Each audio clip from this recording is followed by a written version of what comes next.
Salut les runners, comment ça va? Donc aujourd'hui, trop fier de vous faire une nouvelle présentation de mes nouvelles chaussures pour 2025. Alors, pourquoi racheter des chaussures? Vous savez qu'au mois de décembre, avec mes Nike Vomero 16, j'ai eu des petits problèmes de santé de dos.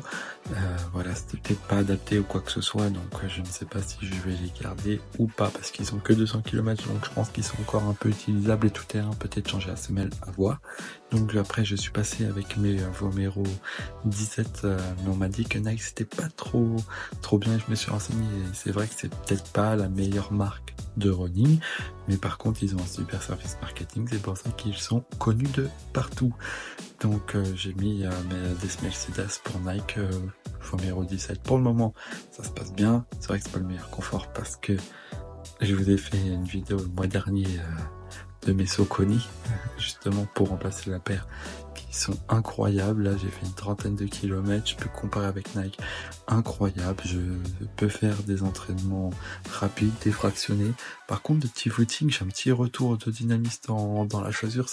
C'est moins bien quand on est lent, mais quand on est rapide, c'est les Triomphe 22, c'est incroyable.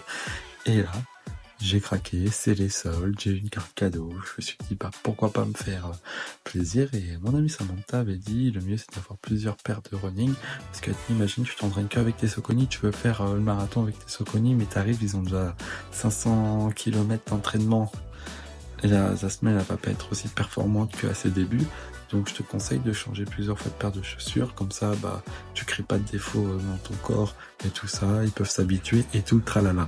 Donc j'avais une marque, franchement, vous avez vu dans le titre c'est quoi, donc les Brooks Ghost 16, que je trouve simplement magnifique. Franchement, la première fois que j'ai vu ça, c'était avant de m'inscrire dans un club, dans le club d'athlétistes, justement en fin août, et j'avais trouvé le modèle magnifique. Franchement, ça fait vraiment un peu, je sais pas, entre urban et rural. Le fait d'avoir les petits pointillés, les petites taches grises là sur du noir, donc peut-être fantôme et tout ça, mais je pense que c'est vraiment un côté un peu rural ou urbain, mais vraiment assumé entre les deux. Donc magnifique, je les avais essayés une première fois au magasin, j'avais vraiment pas aimé, mais après voilà, j'étais resté que sur du Nike et j'avais que sur du Nike, et quand je suis fidèle à une marque, je suis fidèle, et bah au final, j'avais dit non pour le début, et à la fin, bah voilà, j'ai vu ce qu'il y a eu, et j'ai parlé avec un ami qui aimait bien Brooks et qui avait aussi lui des petits problèmes avec les chaussures comme moi, mais il m'a dit si t'aimes une paire de chaussures, fais-toi plaisir, teste le dynamisme et tout ça, et au pire si c'est pas assez confortable, maintenant t'as des semelles, et lui m'avait justement conseillé les semelles Sidas que j'avais acheté avant mais j'avais pas mis, mais il m'a dit les semelles Sidas c'est super, donc il a dit autorise-toi à acheter une paire de chaussures qui te plaît, que tu penses que t'as un bon dynamisme, que c'est pour tes besoins, et si le confort n'y est pas, tu prends une semelle, et j'ai dit pourquoi pas, franchement, magnifique. Donc c'est ce que j'ai fait. Là, j'ai profité des soldes parce qu'ils sont assez bien descendus. Avec la carte cadeau, j'ai juste payé 54 €. Franchement, très content. Là, vous avez vu, ils sont neufs. Moi, ce que j'ai bien aimé sur Brooks, c'est vraiment le design de la chaussure. Apparemment, c'est une chaussure rapide. Donc, on va dire que mes Nike sont vraiment intermédiaires, c'est pas le meilleur des conforts maintenant depuis que j'ai essayé la Saucony. Saucony, là franchement pour moi c'est confort et performance, donc c'est incroyable. Et là les Brooks, je ne sais pas encore, donc on va les essayer. Là il est de bonne heure justement, je vais me préparer et on va voir ça tout de suite. Donc voilà, je suis dehors, là on a sorti la tille rayourde entre le Salomon tour de cou avec les trous pour respirer, ça fait plus ski que autre chose, mais bon ça fait du bien. Le bonnet de North Face, alors notre ami, pas le choix. J'avoue que là aussi je vais faire un petit footing parce que hier je suis au régime et la carbonate flamande, pour ceux qui connaissent, ça allait bien passer. Franchement pour le moment ça fait des sensations un peu bizarres de ce que j'ai vu comme test. Apparemment c'est plus pour ceux qui ont des attaques talons. Avant j'avais ça quand j'ai commencé à m'entraîner, ça sera l'objet d'une autre vidéo, parce que quand j'ai fait de la boxe, il fallait vraiment être sur la pointe des pieds, donc j'ai fait beaucoup de footing avec les boxeurs, et ils m'entraînaient justement à courir que sur la pointe des pieds, donc j'ai pris l'habitude, mais ça sera une vidéo à part, donc ce que je courais d'habitude avec les attaques talons, c'est vraiment transformé. Et franchement, ça va très bien.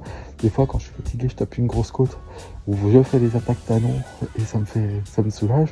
Et bah, quand je suis moins fatigué maintenant, bah, j'ai une attaque à avant-pied et c'est très bien. Bon, bah, pour les Brooks, toujours aussi magnifique. Des sensations bizarres contrairement au Soconi.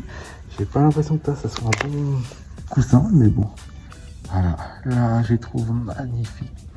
Magnifique quand même. On va voir ce que ça va donner parce que si ils sont belles et que ils ne servent à rien, c'est un peu compliqué. En tout cas, c'est peut-être pas moins confortable que des Soconi, mais là du confort, c'est entre Nike et Soconi que je les placerai. On va voir niveau performance parce que je pense que les Soconi c'est plus pour du confort. Ceux-là c'est plus pour courir vite de ce que j'ai vu, donc on va voir ça. Ah ouais, même ça sort le bonnet et tout, donc bah là je vais partir faire un petit footing de 8 km ou environ, que je vais tester sur la route, sur la forêt et sur le goudron, comme ça on va voir de plusieurs chemins, voir ce que la paire elle vaut, et je vous fais le petit débrief après, et je pense plus au chaud que au froid. Bon, 7 km à leur moyenne de 5,1 par kilomètre, 35 minutes,19. Retour à chaud, même s'il fait froid, autant de brouillard. Ouais, retour à chaud de la chaussure. Alors, ce que j'en ai pensé, c'est une chaussure très joueuse. Je m'explique. Alors, un vrai dynamisme à l'intérieur, vraiment un super dynamisme. Et à chaque fois que j'étais sur la route du goudron, bah, j'avais un super retour, et en fait, j'avais l'impression que je posais mon pied sur une main et la main me repoussait vers l'avant en disant ouais, c'est bon, t'as assez posé ton pied, repart tout de suite.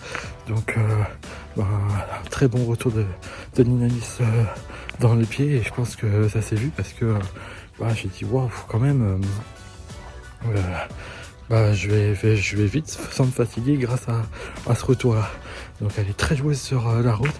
J'ai fait des faux plats successifs comme si je m'entraînais aux Berges de Paris. Donc pareil, très joueuse. J'ai pas du tout subi les faux plats que des fois sur certaines de mes ex-chaussures. J'ai subi, je sens quand ça descend et je sens quand ça remonte successivement et ça va me casser. Là non, elle est toujours aussi joueuse. On dirait qu'elle veut qu'elle descende et qu'elle veut qu'on remonte vite. Donc c'est très très bien. Très très bien pour ça. Alors sur la terre, j'ai l'impression que le dynamisme s'annule. C'est pas des chaussures trail, c'est pas des chaussures polyvalentes. Je savais, je voulais tester. Franchement, je peux pas dire que j'avais l'impression de courir pieds nus parce que j'ai fait une vidéo dessus et on sentait tout. Là on sent pas grand chose, la semelle elle est assez épaisse, donc on sent pas les cailloux ou les branches, mais par contre mon ressenti sur le dynamisme très dur parce que j'ai pas eu de retour en fait. À chaque fois que je posais mon pied par terre, c'est la terre qui absorbait le choc, donc en fait elle n'envoyait rien dans la semelle, donc c'est pour ça que j'avais l'impression de courir pieds nus parce que tout chaque était absorbé, j'avais pas ce truc qui me faisait lever plus vite. Après sur des chemins lambda un peu gravier, un peu dur, ça allait. Alors c'est vraiment intermédiaire. J'ai du retour, mais pas suffisamment de retour pour faire ce que je dois faire. Donc là, je perds aussi. Donc là, mon ressenti vraiment comme ça, c'est que c'est vraiment une chaussure faite pour la route, pour tout ce qui est confort. Intermédiaire. Je vais voir pour mettre une semelle Sidas. C'est un peu plus confortable qu'une Nike Vomero, mais encore un peu moins que ma Soconi. Vraiment, elle se situe entre les deux pour le moment. Pour le drop, j'avais vu que c'était beaucoup d'attaques talons. Quand je vous avais dit avant, moi je faisais des attaques talons. Donc ouais, ça fait bizarre parce que d'habitude ma Soconi, c'est l'avant de mon pied qui se pose et qui me propulse. Là, j'ai l'impression que le drop il est tellement incliné que tout se pose quasiment en même temps, que mon talon se pose en même temps que mon avant. Donc ça annule pas vraiment l'attaque, mais voilà. Donc je pense que je vais transformer la semelle en confort et aussi regarder si j'ai pas un drop justement mettre un peu plus sur le talon pour que ça soit plus mon attaque pied. Mais justement ces défauts font aussi sa qualité parce que par exemple dans les montées j'étais plus attaque et tout ça, mais vu que c'était limite là le talon qui bougeait dans les montées comme mon pied est positionné, je mettais plus mon attaque-pied en avant, donc je travaillais beaucoup plus, donc ça faisait travailler à mes tendons. Donc j'espère que ça va les faire plus travailler que les abîmer. Donc en montée, sinon on sent, si je reste pareil, c'est comme si que c'était l'arrière qui touche et l'avant et tout ça, et pour repartir c'est un peu plus compliqué. Donc je travaillais un peu plus pour être un peu plus incliné et repartir plus vite. Donc j'ai ressenti vraiment une différence dans les montées. Sinon sur du plat ça va, c'est vraiment une sensation différente. C'est vraiment ses défauts aussi font sa qualité, et j'ai l'avantage d'avoir une Nike, une Brooks et une Saucony. Ils sont tous différents, donc je peux travailler aussi différemment de ce que j'avais vu. Ça c'est moins chaussures confort mais plus dans l'action, et perso je me vois pas courir un marathon avec les Ghost. Un semi, ça dépend quel semi que je pourrais faire. Par exemple, j'en ai la ville, elle est très joueuse, elle aurait pu. Pourquoi pas, peut-être, semi-marathon de Paris. Alors, je pense la Brooks aura sa place au semi-marathon de Paris. Toujours aussi magnifique. Mais par contre, le marathon, non, je les vois pas. Mais je pense que c'est une chaussure que je vais garder toute l'année. Parce que les Paris Masters avec ça, je pense que c'est bien. Je vais pouvoir faire les Champs-Élysées. Vu que j'avais commencé à le prendre en premier, j'avais pris ça des 50 minutes. Mais après, dans les restes des Paris Masters que j'ai repris en pack de 3 courses, j'ai pris un pack à moins de 50 minutes. Et je pense que là, déjà avoir mon allure et tout ça, la possibilité que j'attaque. Après, c'est aussi moi de pas parler pendant les courses et tout ça, mais me présenter et être plus de compétition, et c'est ce que je vais faire cette année. Donc voilà ce que je pense des Brooks. Au final, ses défauts sont une super qualité, très joueuse sur route goudron, pas assez sur chemin où faudrait ou terre, mais ouais, très bon dynamisme, confort intermédiaire, et ça je vais devoir changer la semelle, l'esthétique, je la trouve magnifique, ça je vous le savez. Donc voilà, c'était mon petit tour de la chaussure Brooks. Je vous remercie d'avoir regardé ces vidéos et je vous dis à très vite, ciao.